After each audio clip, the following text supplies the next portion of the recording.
Welcome back to the Phasing Line podcast. I have not said that in a very long time. Oh my gosh, it's been and I don't think I've said that with Sterling in an even longer time. I've also been AWOL. But yeah, we today I learned that we had an episode 21. I didn't even know that was released. Our website hasn't updated with it. That was in November. Here we are in tomorrow is March, isn't it? We don't have a leap year. It's March. It's March in UTC time.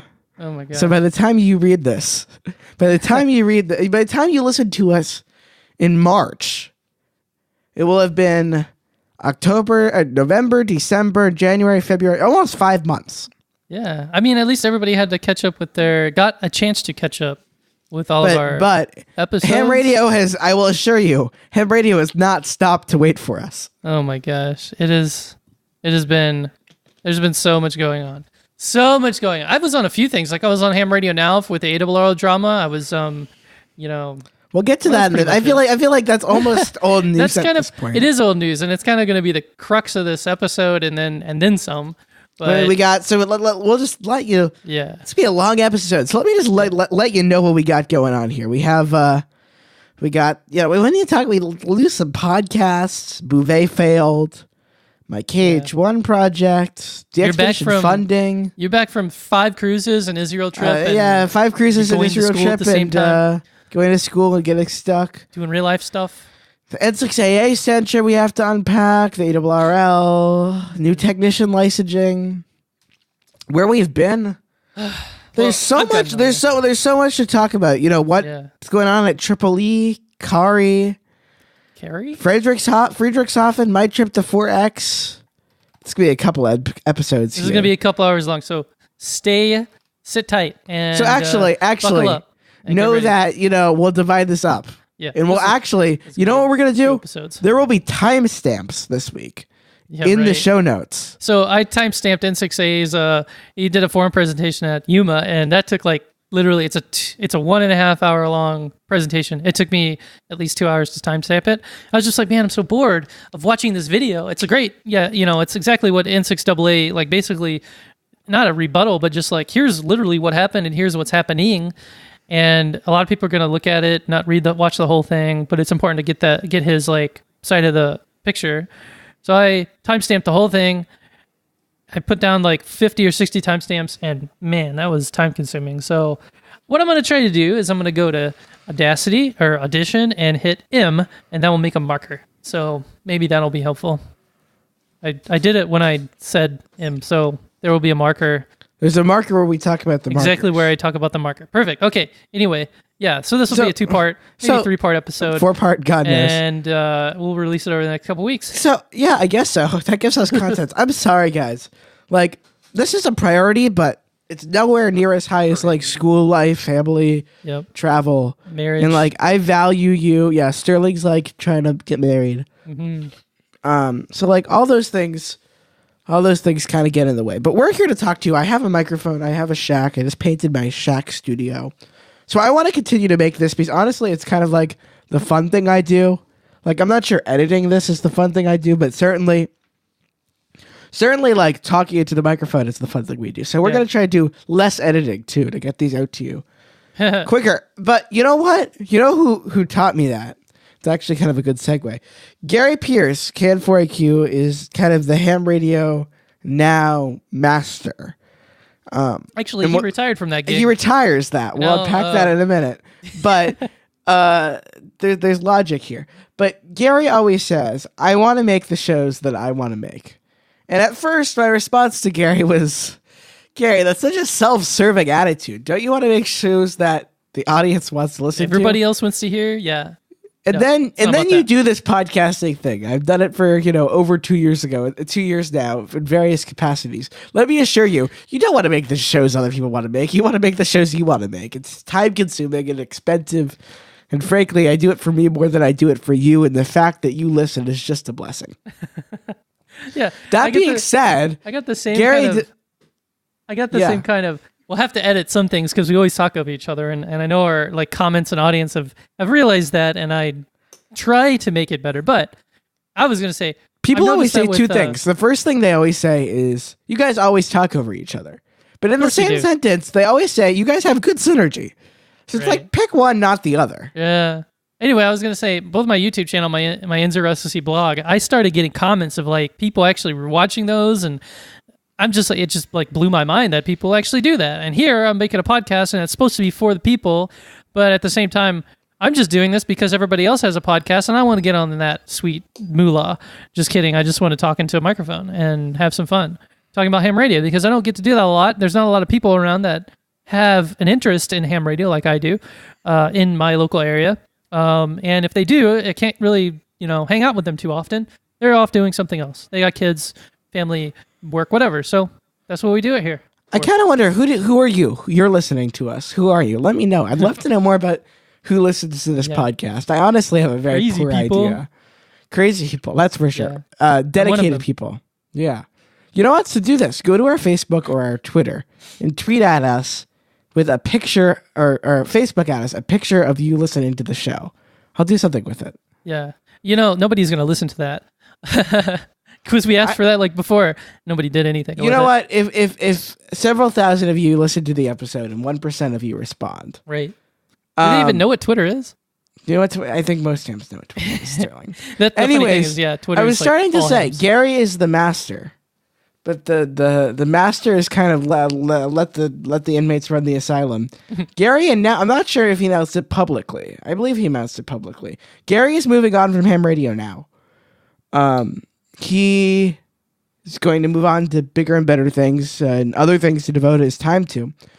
And W0DHG David will be continuing, although from a technical point of view, David does not own all the equipment to do the multi-camera switch shows. He has a few less cameras. And it's really going to hurt the show. It's really going to be the worst thing that could... I'm just kidding. I'm kidding. David, David's a good friend of mine. I wish him the best. Yeah. But I think, David will figure out how he wants to do the show the way he wants to do it. Yeah. And he's far doing a great job. Yeah. And then also, I'm Ham Radio 360, which was on the kind of on the rise. Is no longer. Yeah. So Kale, he started to splinter the show off into the Workbench and Field Radio podcasts, which are two like of those out of the amateur radio podcast realm. They're already, I guess, three. Ham Radio 360 and those other two are already like three of the best podcasts, like best, well produced, well done. Like I don't know. Almost mainstream might be the right word. Kind of in the same line as like 100 Watts and a Wire and Ham Nation and is that a compliment or an insult by comparing? And then you have us, and then you have spin-offs of spin-offs and I look at I will use this platform as an opportunity to bash other podcasts rarely. Carefully criticize. I will carefully criticize some podcasts. Yeah. I scrubbed buckets for a while on 100 Watts and a Wire. And so, just think about it like this way. I look at us like this. We provide a different view. We are not commentators in the way that Gary is a pundit. Yeah. We are, I think we bring a different perspective. And nobody else does it like we do. Nobody else. No, exactly. I'm saying that while I'm wearing the Make America Great Again, or Make Amateur Radio Great Again hat. There. Yeah. I don't want to be associated with those people. Sterling also is very vocal about where he stands politically. Yeah. Anyway, so did he kill all the shows or just Ham Radio 360? Just Ham Radio 360. The other two podcasts are autonomous. They're being run by KF7IGZ and KJ6VU, George and Jeremy, on the Ham Radio Workbench side, and then what's his name on the Field Radio podcast? I forget his name, but he also is running part of it as a YouTube channel. I'll put his name in the show notes to say my apologies. But Ham Radio 360 proper, it got up to 99 episodes. Kale he went on like a hiatus, and he came back and said, I'm done. Took a fork in me. It was fun while it lasted, and he had a great time, but now he's moving on, and he's creating the 6 Areas Radio Network, which is like, I think 4, 5, 6 other podcasts dedicated to his faith and family and that stuff. So, and I'm sure he's doing other stuffs around the farm, not just associated with podcasting. So, he did his thing, and he really changed like the podcasting ecosystem and made it better. I really think, and he was a great guy, and everybody really got along, and the community was super great, super helpful. He got a lot of hams licensed, I think, a lot of hams inspired and interested, and its legacy continues, like with the Workbench, which is probably one of the best technical podcasts I've seen. I would compare it to maybe Amateur Logic, but at a much faster pace. Something that I can listen to as like a young person, and that I can be. All the technology they talk about is really relevant. Amateur Logic is kind of like, I don't know if they're kind of cycling over the same stuff, but I've seen the same kind of topics rehashed, kind of like Ham Nation. And then what is it? If you don't want to do, and if you don't even want to hear about ham radio, then you can listen to 100 Watts in a Wire. Right? You can, yeah. The other podcast that's kind of like us, with just a guy talking behind the mic about his life and amateur radio, except with only one guy. Does Christian talk about ham radio? I don't know. Sometimes he's been talking about his garden and the weather. His garden and the weather. Think about it. What is ham radio after all? It's the weather, your ailments, and your, I don't know, boring life at home. Yeah, that's all you have to talk about. And I mean, we can talk about that all day. For example, how are you doing at home? How was your I'm doing okay. Standard. I think everybody's like, okay, time to turn the podcast off, Marty. And Sterling. This is crazy. So like, hats off to both of them. Both of them did two very unique, but two very well received shows. And I guess that leaves us a niche. Does that mean can we steal their audiences? We can steal their audiences? I'm sure not, because we're already kind of like, I think we already had overlap. Flack, but there is a lot of overlap. No, yeah, you know, I don't think we're like we're not hating on these guys. I don't give both. You know, everybody. I know Gary better than I know Kale, but Kale has certainly been a gentleman, and every time I've interacted with him. Yep. And Gary, of course, Gary and I have collaborated in the past, and maybe we'll collaborate in the future. Sure. So you know, it's sad to see the landscape shrink, especially two podcasts leave us. Yeah. I always feel like, you know, at one point this landscape felt somewhat oversaturated. I don't know. I think there's room for all of us. Like, there's always room for new things, and don't think like out there, if you want to start a podcast in ham radio, but you're like, oh, everybody else has already got that covered. Just don't do it like we do, because we haven't done so hot. I think there's always room. I think now it's shrunk, and now there's room to grow. So podcasting is an act of natural selection almost. You know, people either listen or they don't. Yeah. And it becomes apparent quite quickly if you listen. And like, I feel like there's so many different forms, you know, everybody does their podcast a little bit differently. Eric, 4Z1UG, does interviews, you know, profiles. Christian talks about the weather. I hope he like tweets or throws shade at us too. We don't hate you. We're a great podcast. But Ham Nation is kind of a little bit of everything. Amateur Logic is kind of like, it's like, I get the vibe like a lot of the Arduino, technical, Raspberry Pi sort of stuff these days. And they also do Ham College, which is like a class. Yeah, that's critical, I think. Ham College and those kinds of things, like Dave Castor on YouTube isn't necessarily a podcast, but he's very religious in posting like how to ham radio. Kind of those are great, because I don't make those, but those are very important to have. Those are hard to make, and props. I will tell you, as somebody who edits video or produces videos for some money, you know, how-to videos are very hard. And hats off to the people who do it. Yeah. Who else are we forgetting? Well, of course, there was Gary. There was Ham Radio 360. You know, there's the Rain Report, which is arguably the original Ham Radio podcast. If you want to call Newsline a podcast, I guess there's Newsline. I've never really thought of Newsline as a podcast. It's more of a... Yeah. It's just in the same vein as ARRL Audio News or ARRL. Does ARRL Audio News still exist?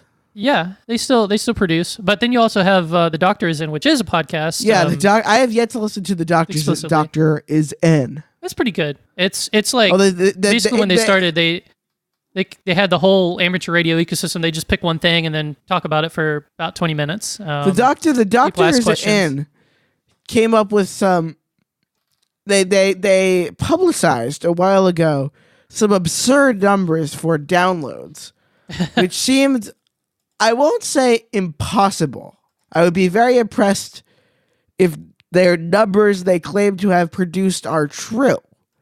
But their numbers seemed highly statistically unlikely, considered something that 70% of the U.S. amateur population would have had to listen to it at least 5 times or something. Well, I mean, I think it's just that they already have the member base, and they didn't have to do much work for that. I don't know how much it was. I don't know what you're saying. Maybe you're talking out your rear end, but they said they had something I think that has something to play with it. They had several million listens in a single year, where they have a membership of Show me the numbers. They have 100,000 membership. It just didn't jive. Yeah. I didn't believe that'd be weird. But with that said, it's still really great. Right. I really appreciate that the ARRL is at least doing something. They're making a podcast that people league, listen to. The league has many shortcongings, and that is they have more room to grow. They're starting somewhere. But I think although their media guy Sean Kutzko is gone, and I believe has not really been replaced, his former assistant is kind of filling the void. They're shuffling. At least in some way, the league is recognizing new media. So, they have Kari and whatever effectiveness that may or may not have. And I don't throw shade. And which I note is run by so many alumni. Just an observation. You're looking at one of them. Actually, this Thursday, if we get this podcast out in time, there's a Carrie is appearing on the Ham Talk Live. Neil Rapp, WB9V. Yeah. PG, a dear friend. Neil Rapp. So Andy Maluzzi. Oh, and there's W5KUB too, another podcast. Yeah. Andy Maluzzi will be on that one. I forget his call off the top of my head. He's KD8 RTT's brother. He went to University of Florida. He was a Gator. Dr. Maluzzi. And I'll probably call in and be like, hey, what's up? W0 Tripoli represent, even though I've been out of school for 4.5 years. But that doesn't mean I'm not, still close to this. There's a guy who went to Michigan State Spartans. I don't know if I'm getting the state or university. He's Scott Westerman, KW9 WSW. He's definitely an alumni. A lot older than the rest of us. I think he runs the alumni association at a school. Yeah, he's well, I guess it's okay for him because he's in the university. Right. But if I'm 35 and I'm still in this position and I'm not in the university system, kick me out of Cary, please. I shouldn't be there unless I'm in the actual alumni association. Scott is honestly a great guy. I manned the Cary booth and dated with him for an hour. And he was nothing but a gentleman and a fun guy to be with. Yeah, for sure. So I mean, I guess we can kind of touch on the ARRL stuff here. I don't really feel the need to unpack it. I mean, or to kind of reset the scene, because I feel like at this point you've either heard it or you don't need to hear it. The horse has been beaten dead. Yeah, so the horse has been beaten dead. But I do think that we're going to continue to beat the dead horse. I haven't publicly made a lot of statements about it. Yeah. So I figure, Matt now might be the place to do it. I think the release of that forum that N6AA spoke at was very beneficial for him. And are you talking about the Yuma or the Yuma forum? Yeah. The Yuma forum. So on Ham Talk Now or Ham Radio Now, they have the full Yuma forum where N6AA spoke on it up on their website with my timestamps. So go check that out. At least read the timestamps and see kind of get a glance of his reaction for the whole thing. It certainly only strengthens his kind of hold as it made him appear credible. Yeah. At the same time, it makes the other folk seem just kind of a little off the deep end. Why are they doing this crazy power grab kind of thing? There's a lot of things where I ask why and I don't have an answer. Yeah. And I feel like the reaction of the ham community has been to ask why, not have an answer, and assume because we don't have an answer something nefarious is going on. I am going to assume that that may or may not be the case.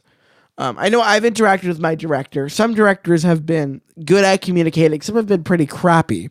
I listened in on N2YBB's town hall he did with his members, and it felt rather insincere and somewhat confrontational. And I will say that I think N2YBB is not one of the good guys.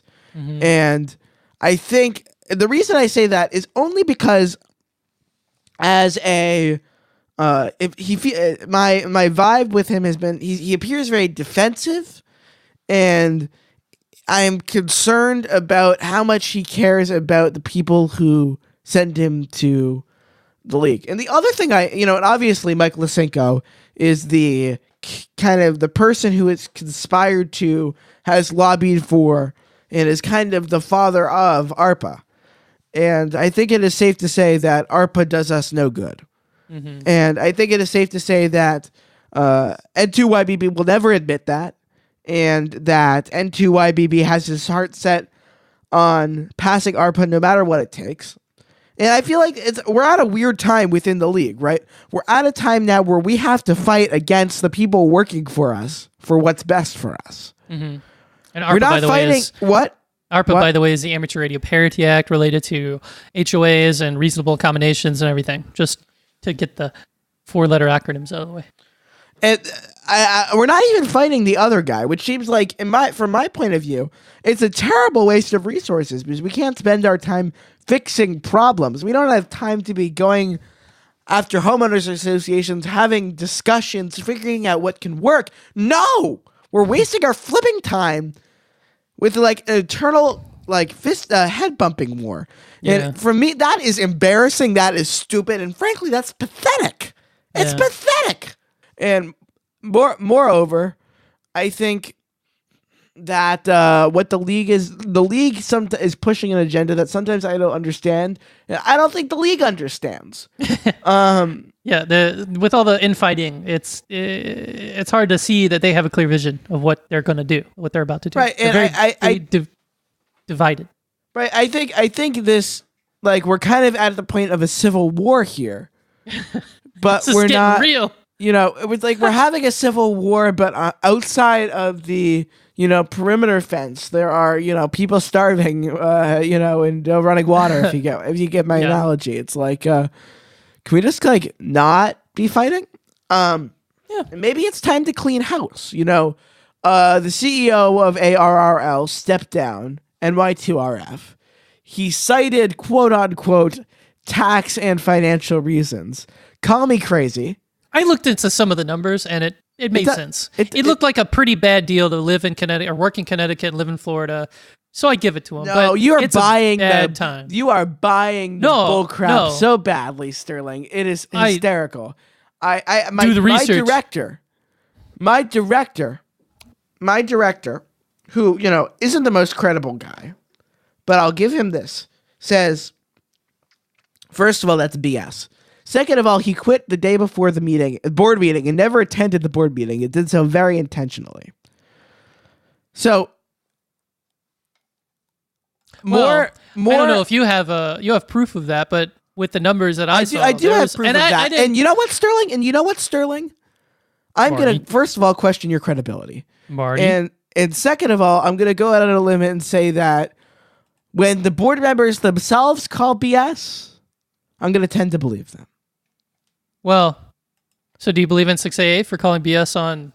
I digress. The point is, he has a tax problem. He took care of it. I agree I don't think he had a tax problem. I think he had an attitude problem. I don't know if you understand, when you make what he made what he made as a CEO of companies. So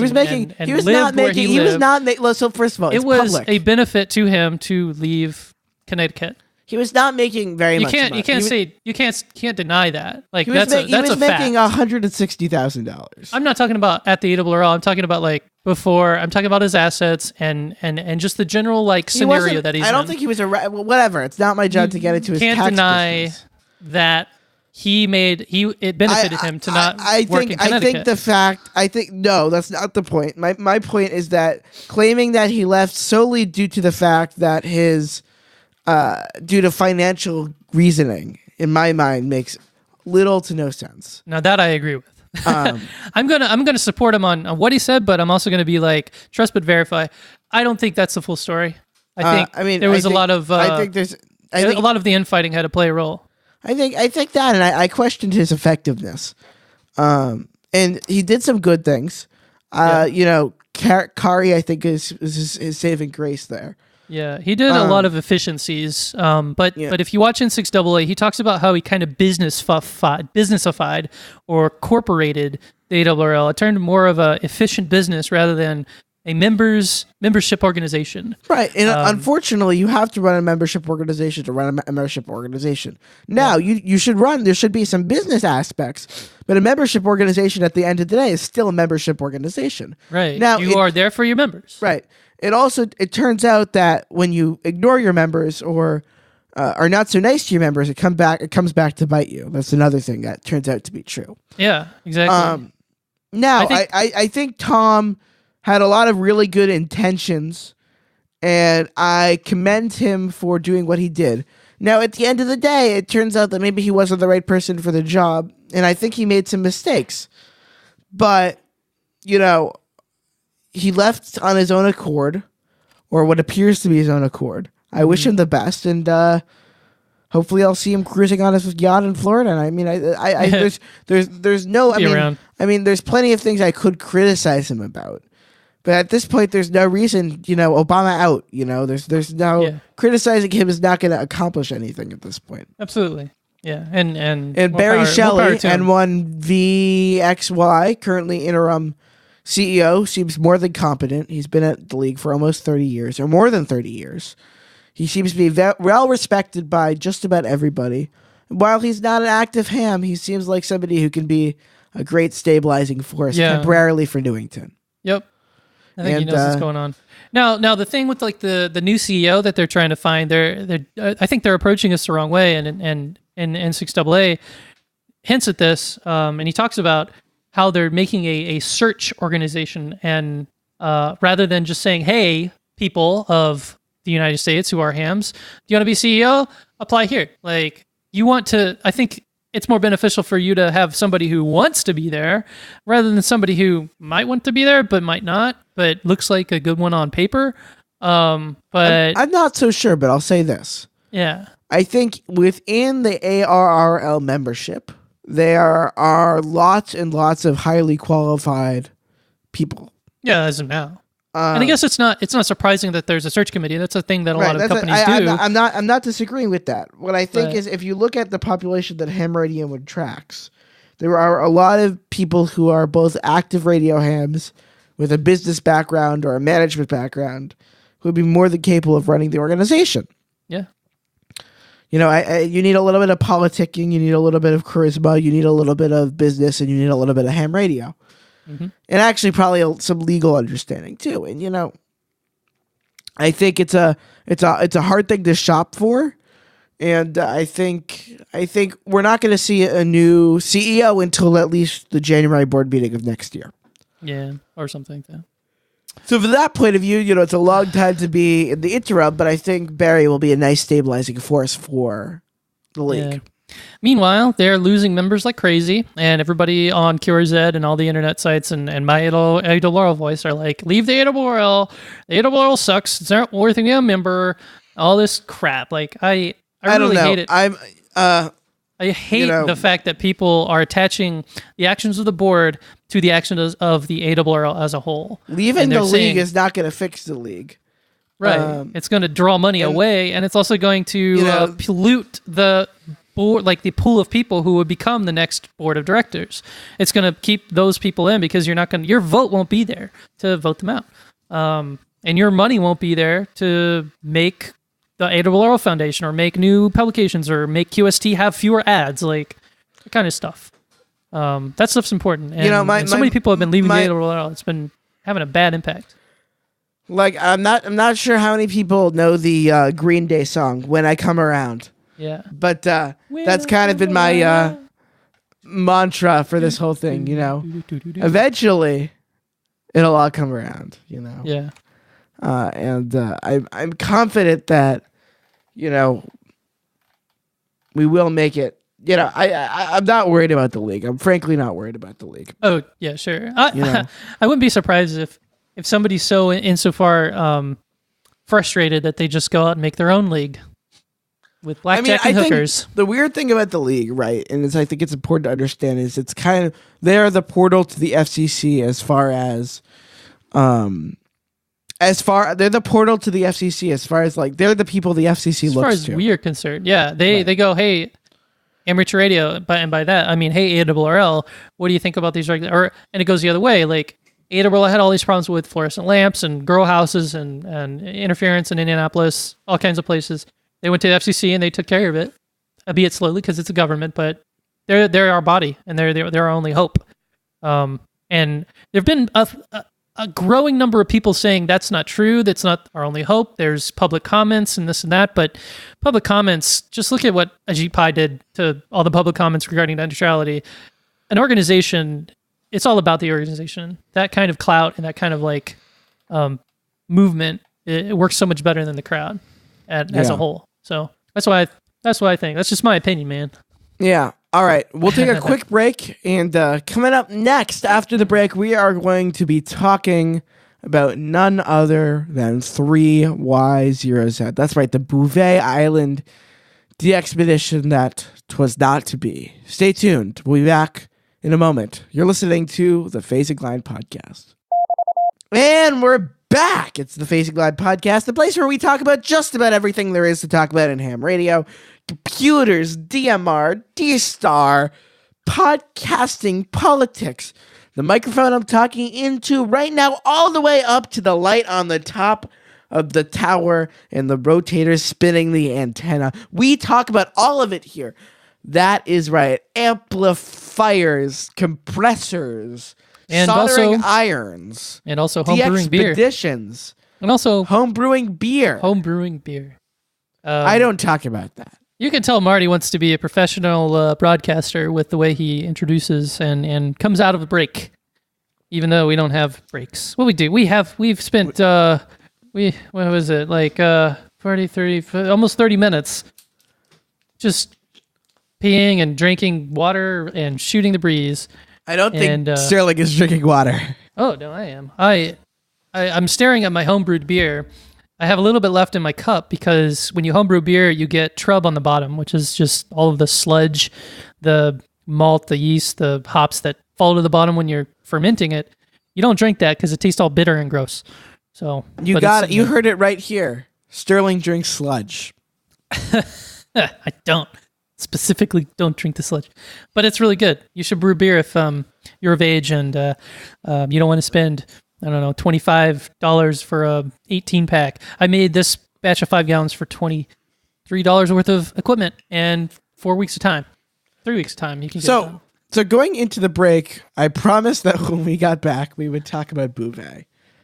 And, this is a hard conversation to have for 2 reasons. The first of which is I had a lot of friends on that trip.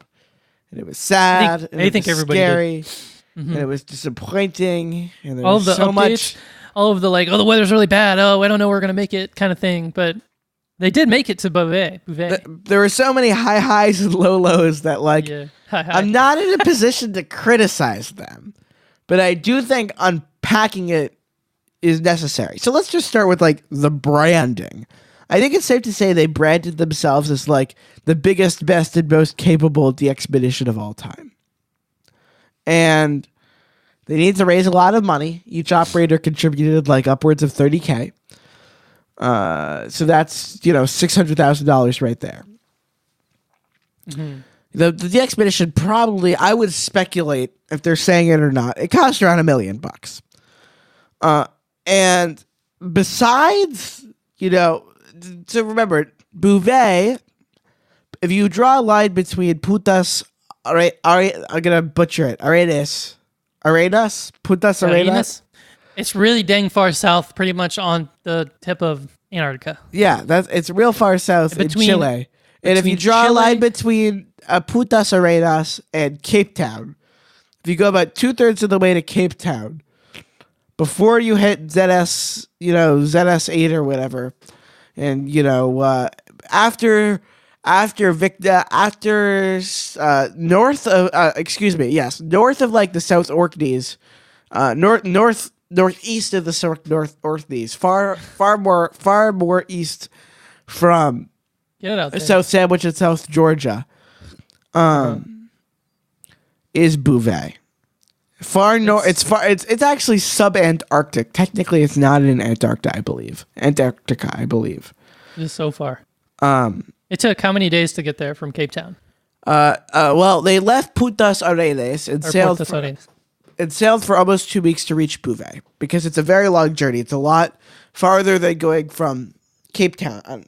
And on the way, and it's a Chilean-based vessel. You should know that this was the vessel's first voyage after being refitted for Antarctic and sub-Antarctic operation. I believe, well over $500,000 was paid to the vessel company. So on board the vessel is 20 guys, lots of radio equipment, 2 helicopters, a crew of 20, a chef on board a 275-foot vessel. It's a pretty big boat with a lot of amenities. But even then, it was like... It's a big boat. Rocking and rolling and... boats falling grow out, the by its length cubed. So, like, as boats grow, you feel a lot less, So they get to Bouvet, and the weather, after enduring some storms to get there for nearly 2 weeks. They get to Bouvet, and the weather was terrible. There was no weather opening to land on the island. Yep. They sit there for a couple days, and while they're there, they develop a problem with one of the flexible couplings, I believe, between an engine and a propeller shaft that allows, one to sit on like a shock isolation type base, I believe. I could be getting it wrong, but it was some sort of flexible coupling. And that coupling failed. And it was either replaced or not. I'm not sure, but it rendered that engine useless. And you don't screw around with bad engines in Antarctica.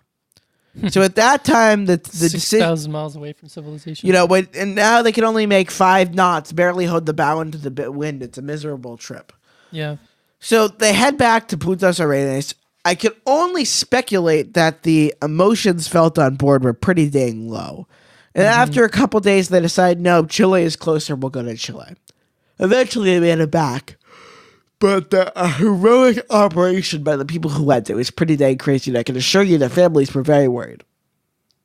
Yeah, everybody was worried. They're doing a welcoming party back for at least Craig Thompson. I don't know about the other guys, but I'm on the Society of Midwest Contesters group, and they're going to have a contest dinner in Normal, Illinois, somewhere outside of Chicago, just for Craig Thompson to come back to all his Chicago area friends and decompress, Illinois area friends, I guess.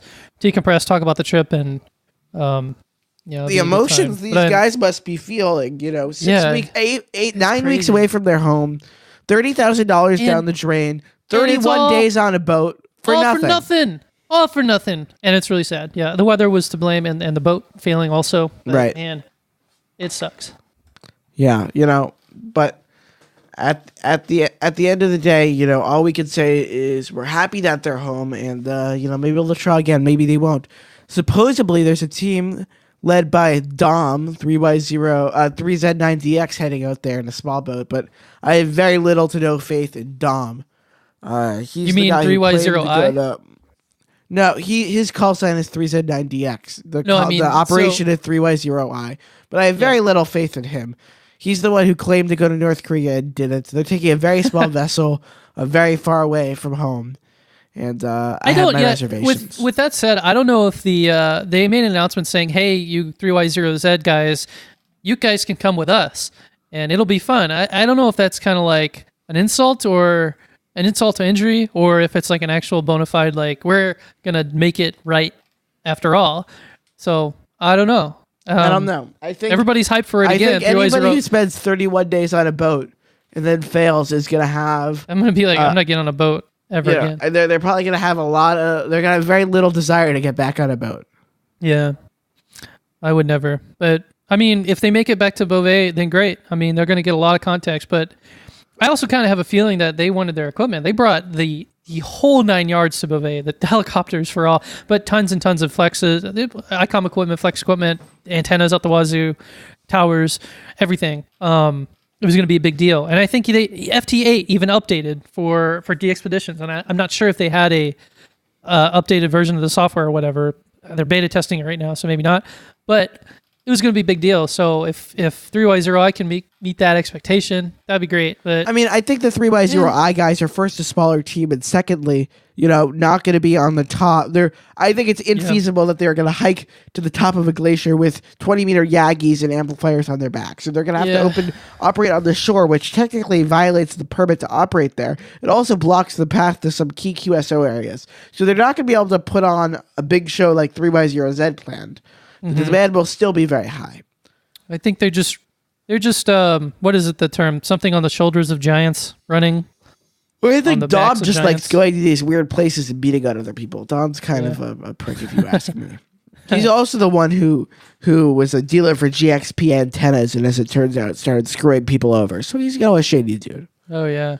I've seen my fair share of $100 magic antennas and a little tiny PVC tube that ended up being total snake this oil. man was selling $2,500 antennas and then not delivering them. I bet that really rakes in the DX. The more money you put in, the more DX you get. Exactly. See, I'm good at this. Well, so Bouvet didn't happen. Might happen again, but won't be as great. What else is going on in the world of? I was in Israel. You were. You even. I just came home from almost 2 weeks in Israel. I had a little bit of a fiasco getting home.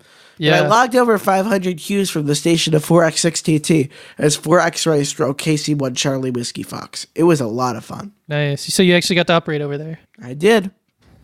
Very cool. All right. I think we wrap it up. I want to go to bed. Yep. So I'll tell them the story. You spent 53 hours in travel 56. from Israel. 56. In travel from Israel back to Boston, and you were jet lagged. So we're going to stick a fork in it for this episode, and next time we're going to talk about all of my doings in ham radio, which isn't really that much.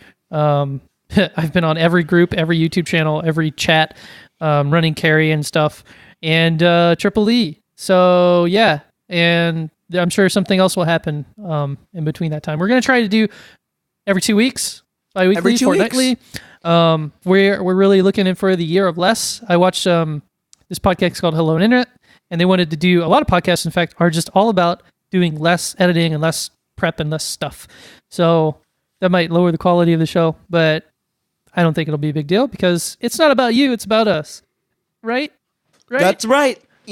Check us out as always, facinglinepodcast.com, patreon.com/facinglinepodcast. Get us on the RSS feed anywhere you podcatch. We're probably there. Yep. I think it's time to go to sleep. I was just kidding. This is for you, by us. It's for you, by us, for us. So by us. Spread the love and tell your friends and mention us on or review us on iTunes or whatever. Yeah, all that jazz. Just let us know let everybody else know how awesome we are. Let us know how awesome we are. The answer is we're awesome. If you have a different answer, don't bother to respond. And with that, 73, ta-ta. Good night. And we'll see you next time here on the Facing Line podcast. Bye-bye for now. 73. Da da da da da da da da da da da da. I'm tired, dude.